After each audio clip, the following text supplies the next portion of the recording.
Bonjour à toutes et à tous. Aujourd'hui, on se penche sur un extrait vidéo assez intense qui a pas mal circulé. Ça vient de l'UCLA. Oui, bonjour. C'est un débat ou plutôt une confrontation assez électrique, hein? Tout à fait. On y voit plusieurs personnes. Le fils d'un des fondateurs du Hamas, Mossab Hassan Youssef, face à un étudiant, un militant pro-palestinien de l'université. Et ce n'est pas tout.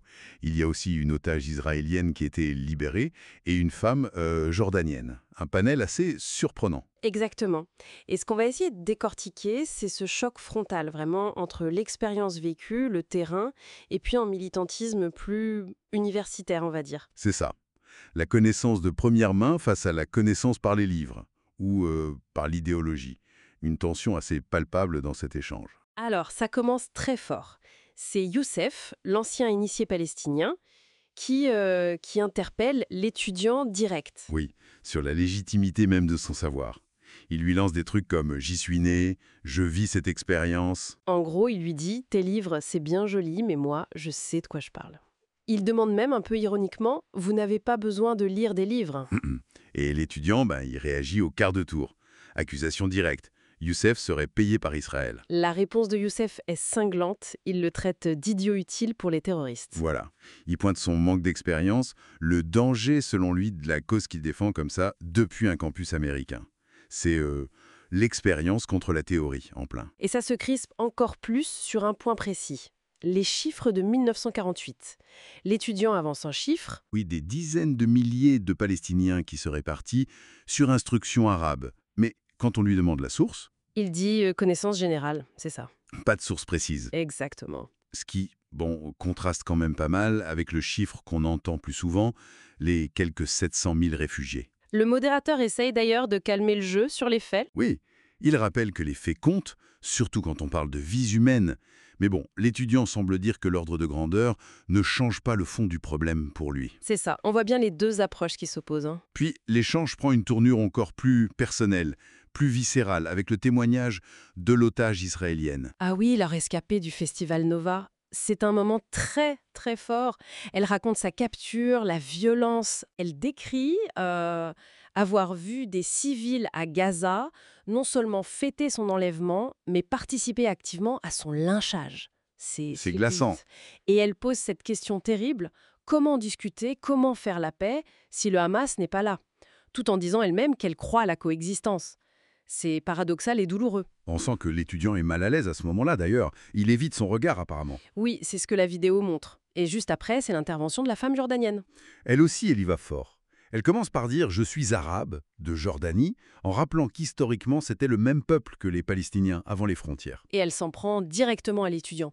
Elle lui reproche son arrogance. Elle lui dit « Vous ne savez pas assez ». C'est direct. Et elle va plus loin. Elle dit que ce type d'activisme sur le campus, Au final, ça renforce le Hamas. Elle utilise même l'expression Allah à ISIS pour parler du Hamas, c'est-à-dire. Et que ça ne sert pas du tout les Arabes. et ce détail incroyable, elle dit être venue avec un taser. Oui, par peur, dit-elle, de ces manifestants qu'elle décrit comme des Américains blancs privilégiés, gâtés, qui veulent attirer l'attention. C'est une charge assez violente contre cet activisme-là. Alors, face à ces témoignages, ces critiques directes, comment l'étudiant défend sa position, notamment sur le Hamas? Eh bien, il essaie un argument plus politique. Il suggère que le Hamas pourrait évoluer, devenir malléable. Ah oui, sur quelle base? Il prend l'exemple de l'OLP qui est évolué, et il mentionne que la charte du Hamas elle-même a changé entre sa création et 2017. Il tente de montrer un potentiel pragmatisme. Mais Mossab Hassan Youssef, lui, n'achète pas du tout cet argument. Pas du tout. Pour lui, c'est irréaliste. D'abord, il souligne la division extrême du mouvement palestinien. Il parle d'une douzaine de factions, chacune avec ses propres buts, souvent opposés. Donc pas d'unité réelle. Selon Youssef, le seul point commun, c'est la délégitimation d'Israël. Mais derrière, il n'y a pas de projet clair, pas de constitution, pas de leader unique accepté par tous. Et il maintient ses accusations contre le Hamas. Oui, il les accuse d'utiliser les civils comme boucliers humains, de façon cynique.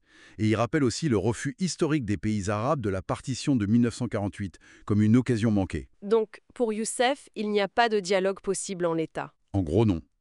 Pour lui, la condition sine qua non, c'est que les Palestiniens définissent d'abord eux-mêmes leurs objectifs clairs et qu'ils renoncent explicitement à la violence. Sans ça, discuter ne sert à rien. Il voit l'activisme de l'étudiant comme déconnecté. Complètement.